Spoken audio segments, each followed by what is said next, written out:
There is no question that being a remote rat is definitely a guy thing, primarily because as men, we tend to have the attention span of a gnat, with an inherent need to keep flipping until we find a sporting event that'll hold our interest for that one fleeting moment. While some claim women were born to shop, no one will argue that men were born to click.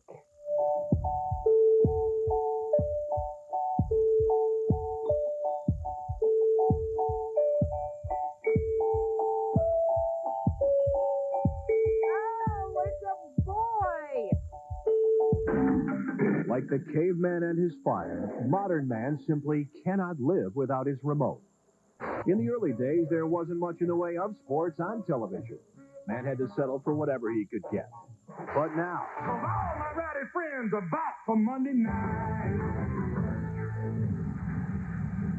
with a sky full of satellites, your average Joe has over 500 channels at his fingertips.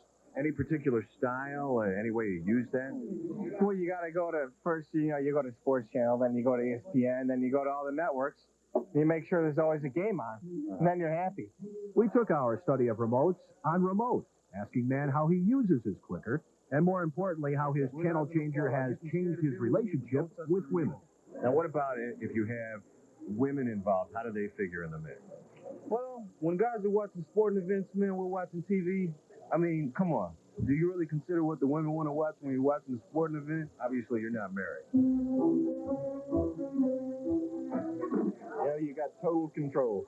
The wife or the kids give you trouble, just hit the mute button. They're gone. I've done it before where I pointed it at her. I said, Turn off, go off, go off.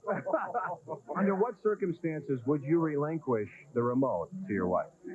If I thought it was going to cause a major problem, or there's one instance when she starts imitating the way my face is when I'm watching TV, and then I give it up because I think that I'm getting a little carried away. You're a wuss. Give me that remote, man.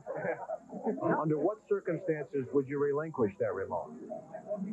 If I was dead. But why are women from Venus and men channel surfing from Mars? Well, we decided to conduct a psychological experiment under controlled conditions. Take 4 lowly lab rats, sequester them in a suburban basement full of poisonous food on a normal Monday night of football. This surfing has potential. We've got nothing. There we go. We got football again. Football! And he's going. Let's get him. Go. For a more clinical explanation, we sought out noted behavioral specialist Dr. Lawrence Schneiderman. You see, this is what I am talking about. If you look in past history, we have studied the monkeys in the Himalayas. They are very similar to the male species that we're watching on TV at this moment. Because remote, they look at the coconut for many times, many hours. But this is okay. This is very natural. And this is what we have seen with this tape right here. Since this is your house, would you ever relinquish the remote? Or, Well, because it's my house, I got to be driving. I mean, there may be some insurance liability things and everything else that goes with it, too. Rich, you don't live here. I see you're using the remote. And look what happened. I think the lesson here is balance. Don't spend all weekend at home playing with your remote. What could happen? Hey, guys, doing? What? Not enough room anymore. Why? Space it. We're all equally spaced. 2 on the couch is pushing. We are here because we like each other, but it goes no further than that. And not that there's anything wrong with going further than that, but you see, if you don't have the remote, you have to follow etiquette. You have to know your place. That's right. Okay? All right. There's a lesson for you. All right. Coming up in sports.